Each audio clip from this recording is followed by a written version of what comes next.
fun, entertainment, and serious discussion. We represent an Africa of hope.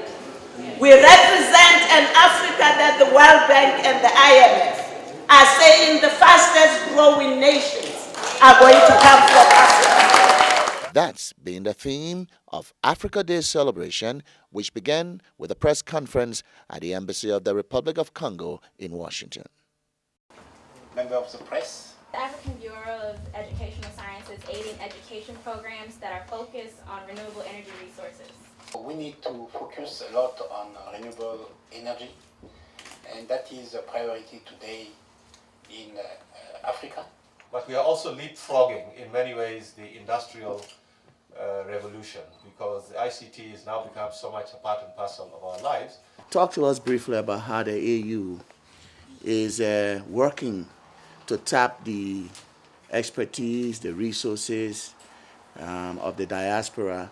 You will have around this table a number of ambassadors who have been traveling throughout the United States in engaging the diaspora in various themes and lectures. I would like everyone in the African diaspora to consider us as a resource.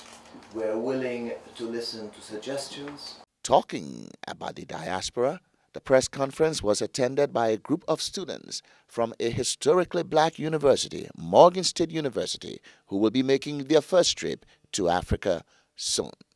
These are mostly African Americans, and we do everything to reach out to them and get them invested in Africa. I'm taking most of these students to South Africa in June this year. Thank you very much. Okay. The press conference was followed later in the week with a discussion on conservation and environmental protection in Africa.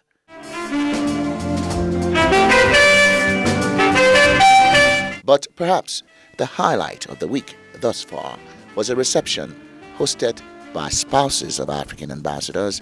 My name is Caroline Anjaba, and I'm the president of the Spouses of African Ambassadors. What is the role that the spouses take?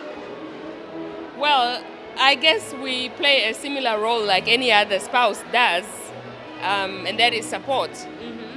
The reception the spouses organized in support of their husbands and Africa Day celebration was held at the National Museum of African Art in Washington, D.C.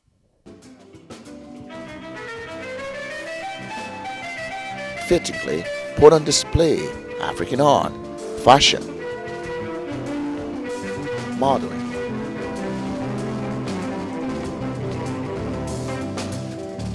music,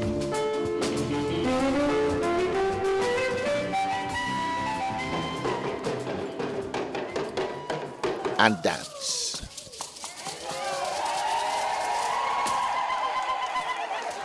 Well, that's been the celebration of Africa Day this week in Washington, D.C.